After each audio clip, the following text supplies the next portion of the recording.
Halo guys, jumpa lagi di channel aku. Kali ini aku buat suatu video yang spesial, yang dimana aku nggak vlog atau kayak mendokumentasikan kegiatan hari-hariku, tapi ya, video kali ini aku khusus dedikasikan untuk mereview salah satu film yang sudah aku tonton 1 minggu yang lalu, tapi aku baru sempat mereviewnya sekarang. Suatu film animasi karya anak bangsa Indonesia yang tengah naik daun dan bisa dikatakan akan membawa gelombang baru dalam dunia perfilman tanah air Indonesia. Yap, ia adalah film Jumbo, di mana Jumbo ini sendiri merupakan produksi rumah Visinema di tangan sutradara Udarian Andriandi, salah satu mantan komika stand up komedi ternama di Indonesia, juara satu Ajang Suci stand up komedi Indonesia, bersama dengan kerja keras 400 lebih animator guys. Selama proses 5 tahun bisa menghasilkan masterpiece seperti Jumbo.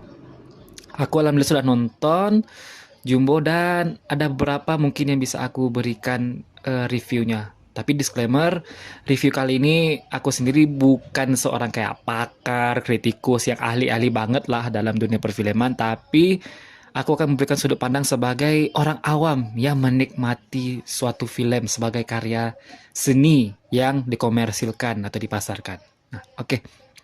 Jadi ada beberapa aspek yang mungkin aku pengen memberikan sedikit komentar, itu baik dari segi animasi of course, karena ini filmnya menggunakan media animasi. Terus aku juga ingin, karena di animasi tentu ada aspek first actingnya, jadi ada aspek pertama animasi, aspek kedua tentunya ada voice acting, yang ketiga jelas dong kalau film kita akan membicarakan alur cerita ya atau plotnya. Nah, kalau yang keempat, khusus karena ini juga ada unsur musikalnya kayak Disney banget. Aku juga menilai soundtracknya sih, original soundtracknya. Dan juga ada beberapa lagu-lagu yang di recycle di film animasi Jumbo ini. Oke. Jadi yang pertama untuk aspek animasi. Kalau kan sebenarnya udah banyak ya. Aku semenjak sudah nonton filmnya hari seminggu yang lalu, ada sih beberapa kayak disclaimer kayak di Instagram, di YouTube yang bilang animasi Jumbo sudah mencapai level Disney, Pixar, DreamWorks. Hati-hati kalian Disney, Pixar, DreamWorks. Ya menurut aku nggak gitu juga guys. Itu berlebihan, itu jumawa sih. Nah kalau menurut aku Jumbo ini bagus banget, tapi ya belum bisa sih untuk disamakan kayak menakuti 3 perusahaan besar tadi loh. Enggak juga, kita harus realistis dalam menilai, jangan berlebihan. Proud boleh tapi jangan over proud. Jangan sampai rasa proud kita tuh tidak memunculkan rasa kritis juga kita dalam menilai suatu karya seni gitu. Apakah animasi Jumbo itu jelek? Enggak, ini bagus banget. Mungkin untuk standar kita yang baru memulai. Tapi ini bahkan eh, kalau mungkin dibandingkan sama karya-karya tetangga kayak Malaysia, ya bisa dibilang animasi kita itu sudah hampir bersama-sama dengan Malaysia. Mungkin kalau Malaysia kan art style-nya beda. Kalau kita, jujur, aku memang ada unsur-unsur Pixar, Disney, dan DreamWorks-nya di sana. Mungkin Bang Rian sama teman-teman 400 animator lainnya yang memang referensinya ke arah sana. Tapi ingat ya, baru mendekati ya, bukan sudah menyamai. Nah, gitu. Jadi kadang yang review-review sebelumnya ini terlampau overproud juga. Mungkin kalau disamakan ke level ke yang franchise-nya Amerika itu ya belum sampai. Tapi animasi Jumbo ini bagus. Kalau kita pakai standar Asia Tenggara dulu ya gitu. Boro-boro juga ke Jepang, masih jauh guys, masih jauh. Tapi karena kita baru melangkah dengan langkah yang besar sekarang, setelah kita punya Juki dulu, kita juga punya Nusa Rara, terus ada beberapa animasi lainnya, termasuk yang pedal pop dulu ya ada juga, dan lain sebagainya. Nah menurut aku dari beberapa animasi sebelumnya yang lahir, termasuk Nusa Rara sama Juki yang terakhir itu ya, Jumbo ini kayak level up, glow up, pakai banget gitu. kayak bagus, color gradingnya, kayak motionnya bagus gitu.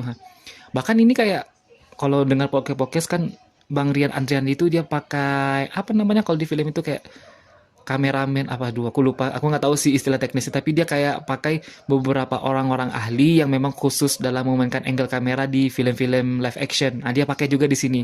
Jadi makanya kayak kerasa Jumbo tuh ya kayak kita nonton film live action tapi memang dia dalam bentuk animasi. Itu maksud saya itu di angle kameranya, pemilihan shot-shotnya itu bagus banget sih.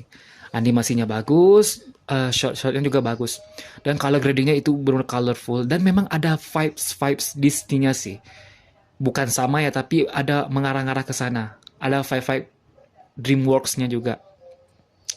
Overall sih kalau animasi kalau kita pakai standar internasional ibaratnya kalau kayak DreamWorks, Pixar, Disney ya mereka tuh kayak di level S lah, S tier. Nah, kalau untuk Jumbo aku sih baru berani dia ngasih di tier B dulu. Ya, tier B. Bahkan untuk ke E minus belum, dia udah B. Dan B-nya ini B plus bisa dikatakan. Karena ada mungkin ada beberapa part yang mungkin kayak dari segi micro expression beberapa karakter, menurut aku kalau eksekusi Dawn animasinya itu udah cakep banget sih. Sampai dia berbagai macam mikro ekspresinya, dia terkejut, dia kayak senang, happy, sedih, marah, itu dapat banget. Apalagi matanya guys, ya Allah. Itu dapat banget kayak besar kecil pupilnya, permainan alisnya, kelopak matanya. Bahkan kayak rambut karakternya tuh ini detail banget. Pokoknya gemes. Ini animasinya bagus. Cuman ya sayangnya di beberapa karakter lain, mungkin kalau dari segi penampilan fisik sama background lainnya itu udah bagus. Cuman sayang di mikro ekspresi di karakter lain itu kayak permainan matanya gitu. Mungkin karena si Don itu karakter utamanya jadi kayak lebih di highlight ke si Don ya ini kan sebagai bentuk masukan aja tapi itu tidak kayak mengurangi apresiasi terhadap film ini sih ini kan sebagai masukan aja. Jadi overall untuk animasi kalau kita pakai yang skala 10 pakai standar Asia Tenggara animasinya sih aku kasih 7,5. Ini udah pakai bagus banget apalagi kalau pakai efek-efek si Mary yang sebagai hantu kecil itu kerasa banget kayak aduh ini fairy tale banget kita kerasa banget fairy tale-nya. Nah untuk kayak voice acting ya yang kedua nih voice acting. Nah di sini aku agak campur aduk sebenarnya. Ada beberapa momen yang kayak gila bagus banget voice actingnya mungkin kalau yang castnya yang udah senior kayak Kak Angga, Kak Unge, Ariel dan beberapa tokoh-tokoh senior yang mengisi suara-suaranya kalau dari kalangan yang aktor-aktor dan aktris dewasa itu udah pas banget sih pas-pas banget.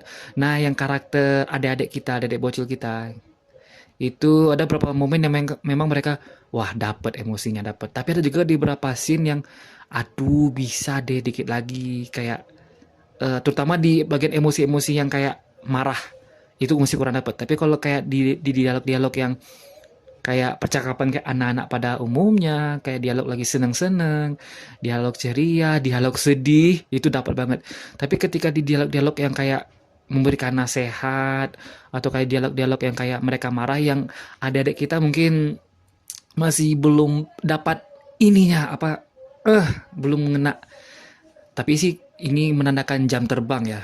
Jam terbang itu sangat berpengaruh banget. Apalagi katanya Prince dan beberapa adik-adik itu ada yang ini peran pertama mereka ya. Dalam voice acting. Bahkan ini Prince katanya ini film pertamanya juga. Tapi kalau kulihat Prince Putirai sebagai Don dan ini film pertamanya sebagai seorang aktor atau voice actor juga udah bagus banget. Aku melihat potensi dalam diri Prince Putirai bahkan sebagai aktor. Kayaknya Prince kalau ada drama musikal lagi atau film yang bertema musikal, cocok banget di casting. Bagus, dia berbakat. Apalagi dia kalau nyanyi, ya Allah, bagus. Jadi mungkin kalau voice acting, ya ada sedikit, mungkin perlu pengalaman terbang yang lebih jauh untuk yang adik-adiknya. Tapi overall, it's good. Kalau digabungin dengan yang voice actor yang senior sama yang adik-adik ya 7.5 juga 7.5. Tapi kalau untuk Prince alone sebagai Don aku mau ngasih angka 8 8,5 lah, karena dia dapat banget, apalagi pas dia lagi ada scene-scene sedih, apalagi di ujung film. Aduh, nggak mau spoiler sih, tapi pas yang adegan sama si alat itu, ketika dia ngomong sama itunya, itu dapat banget sedihnya. Ya Allah, Prince, kalau kamu dengar, kamu berbakat. Nanti kalau ada tawaran voice acting lagi, ambil aja. Kamu punya, ada potensi juga di situ. Apalagi kalau dia filmnya musikal, mantap. Terus yang ketiga, nah ini dari segi plot cerita. Aku setelah nonton filmnya kan sempat juga sih kayak baca-baca komentar di Instagramnya Visinema, atau kayak di beberapa review-review film, channel-channel lain, atau bahkan dari kayak komentar-komentar orang di media sosial lainnya. Banyak yang bilang, ada yang kelompok yang bilang, ih bagus banget, aku mewek, gini gini gini gini. Alah, apaan, biasa aja. Ada juga yang bilang, aduh ini banyak plot hole-nya. Jadi dari sekian banyak eh, review-review orang itu, aku tidak akan kayak meresum ya, tidak akan meresum filmnya. Tapi kalau menurut aku nggak ada plot hole sih, karena dia nanti di filmnya itu begini guys, kayak ada beberapa chapter di mana setiap chapter itu sendiri ada kisahnya, ada babak-babak ceritanya. Misalkan chapter ini tentang menceritakan tentang buku, nanti ada chapter yang menceritakan tentang pentas, ada chapter yang nanti dia membantu salah satu karakter utama dalam mencari hal yang dia eh, yang berharga dalam hidupnya, sampai nanti chapter yang finalnya itu plot twist segala plot twist film ini. Gila sih. Menurut aku sih, walaupun dia dari berbagai macam chapter masuk masuk halus-halus saja gitu. Tapi kok kenapa kamu bingung, kok plot hole-nya di mana gitu? Ya, tapi kan itu kan setiap orang punya penilaian masing-masing ya, punya penilaian masing-masing. Tapi mungkin ya aku agak setuju dalam ini, pas masukin karakter hantu kecil kita yang bernama Mary nanti yang jadi salah satu anggota gengnya si Don dongeng. Aduh, pinter banget si Bang Rian, Don dan geng dongeng gitu. Itu mungkin ya agak bisa diperpanjang sedikit lah untuk introductionnya. Soalnya kalau dengar dari podcastnya sama Ko Ernest, katanya ini banyak dipangkas ya durasinya, tapi ya it's okay. Itu tidak mengurangi apresiasi terhadap film ini sih. Mungkin ya itu pada saat pengenalan Mary-nya aja. Dan untuk kayak masalah plot twist, nah karena plot twistnya ini guys, aku ya kayak merasa ya film ini bukan untuk anak-anak aja. Seperti slogannya, film ini bisa juga untuk kita orang-orang dewasa dan anak-anak dalam diri kita. Alur ceritanya itu hangat, hangat banget. Dia hangat, dia bisa kayak aduh bikin nostalgia. Ya Allah, gue pernah kayak gitu lagi. Soalnya plot yang nuansa digambarkan di film Jumbo ini kayak seolah-olah Don tuh ya anak-anak milenial akhir sama Gen Z awal loh, yang tahun 90-an sampai awal menuju 2000-an gitu. Itu kayak nuansa di film itu diberikan dia, mereka masih main keluar, masih ada pentas seni rakyat di desa-desa gitu, mainnya masih kayak sederhana gitu. Anak-anak masih suka diceritain dongeng sama orang tuanya kalau mau tidur gitu. Ya kayak panggilan ledek-ledekan itu ya, ya kayak nuansa-nuansa zaman dulu lah, kayak gitu.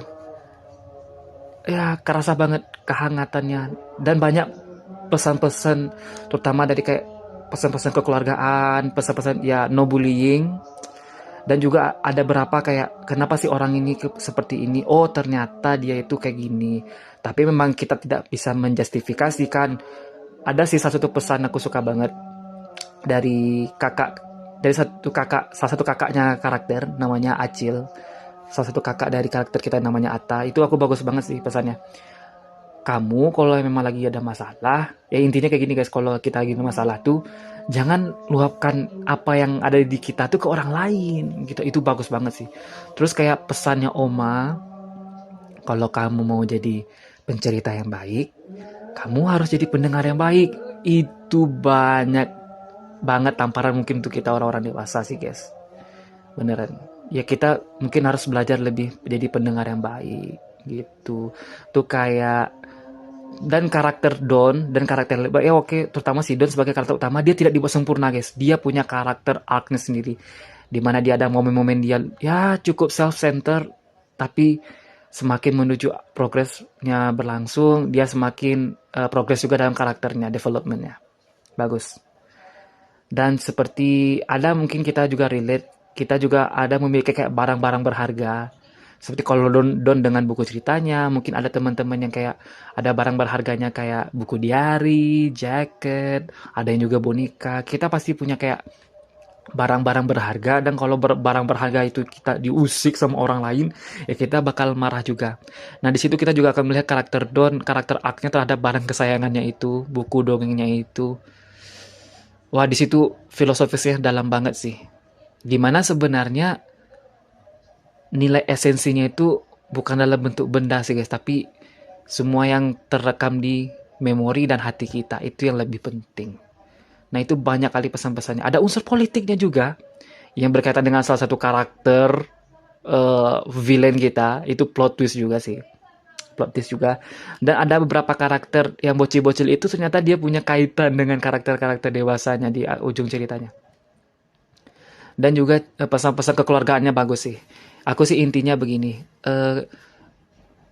memang dari sekian banyak teman, tempat kembali yang paling berharga itu apa? Ya keluarga.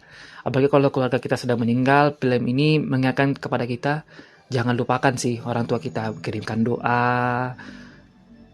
Karena itu yang diharapkan sama orang tua kita kalau sudah meninggal. Doa guys, doa. Jadi aku kalau untuk alur ceritanya, ini melekat banget sih dalam hati aku. Aku mau ngasih 9. Aku ya berbeda pendapat, mungkin dia bilang ada banyak plot hole bagi reviewer lain. Menurut aku sih enggak. Ini ceritanya udah bagus banget, mereka saling terhubung, plot twistnya juga rapi, dan di akhir-akhirnya itu juga cukup, di klimaksnya itu bagus. Untuk ukuran film 90 menit ya, sebenarnya saya agak sayang sih ternyata banyak dipotong, tapi it's okay, mungkin kebutuhan dari rumah produksinya ya, sama pasar, jadi dibuat 90 menit, tapi it's okay.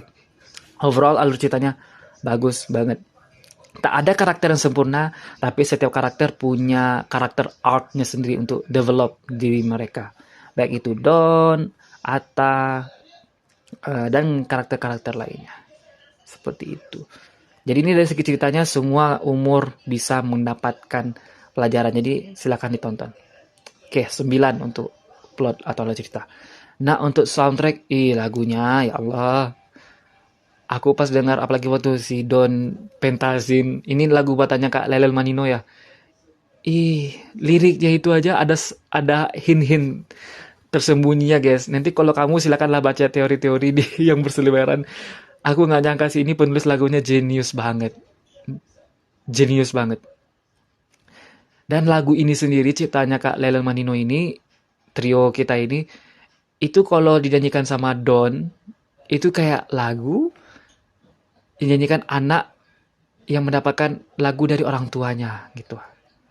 Nah, tapi kalau pas dinyanyikan sama mamanya Don yang diisi sama suaranya sama Kak Unge, KBCL, itu kayak ibu lagi nyanyiin lagu ke anaknya.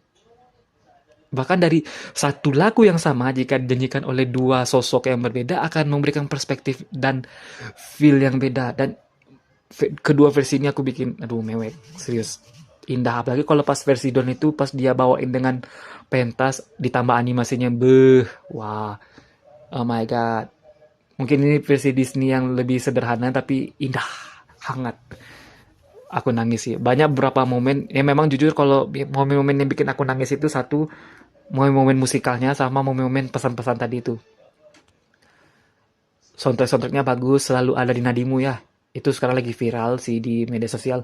Itu lagunya, soundtracknya bagus banget sebagai OST, dan juga lagu Kumpul Bocah yang itu lagunya Mama Vina Panduwinata ya ternyata ya. Tapi udah dibawakan kembali oleh Malik and the Essentials. Jadi nuansanya lebih cakep, bagus.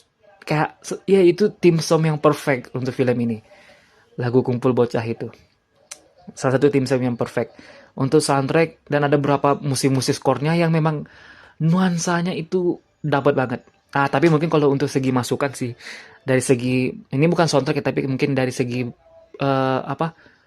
penempatan, mungkin pas editing suaranya ada di beberapa momen yang kayak aduh suaranya kekencengan. Ada sih, ya ada beberapa suara kekencangan. Kayak di adegan-adegan menuju klimaksnya itu ada beberapa mungkin dialog karakter yang agak sedikit terhimpit sama beberapa sound-soundnya. Tapi ya it's okay. Mungkin bisa dijadikan pelajaran. Untuk soundtrack aku kasih 9 sih guys, 9. Jadi itu Jumbo setelah aku berikan reviewnya dan nilai-nilainya. Untuk animasi aku kasih 7,5. 7 tadi ya, 7. Animasi aku kasih 7, voice acting aku kasih 7,5, dan juga plot 9 dan soundtracknya 9. Nah, jadi Jumbo itu bukan karya yang perfect, it's not perfect, but ini sebuah jadi benchmark baru bagi industri animasi di perfilman Indonesia. Dan mudah-mudahan akan ada banyak animasi-animasi Indonesia ke depannya yang bisa menjadikan Jumbo sebagai kakak seniornya yang dijadikan panutan gitu. Bahkan kalau bisa lebih baik lagi, wah mantap. Jadi mudah-mudahan nih akan banyak investor-investor yang mau mendukung, karena kita nggak kekurangan bakat guys. Banyak animator rasanya juga masih bisa kita gali, kita kumpulin untuk bekerja sama dengan 400 yang sudah ada ini, bahkan lebih gitu. Dan juga ayo dong pemerintah, ayolah. AI itu, artificial intelligence itu jangan dijadikan sebagai kekuatan primer, tapi cuma jadikan sebagai kayak pemicu aja, kayak pencari ide aja. Tapi tetap eksekusi pengerjaan animasi itu ya itu pakai AI versinya Bang Rian, alias apa? Alamiah intelligence. Nah, gitu. Jadi mudah-mudahan pemerintah lebih cerdas ya. Ini mau maaf bahasanya agak pedas. Jadi mudah-mudahan pemerintah lebih cerdas dan mau melihat, mengapresiasi anak bangsanya yang punya potensi loh. Kita tuh bisa. Ya tinggal dukungan pemerintah aja. Pemerintah mau percaya nggak sama kemampuan anak-anaknya? Pemerintah mau nggak memberikan dukungan support berupa, ya tentu material ya. Karena ini tidak murah loh biayanya.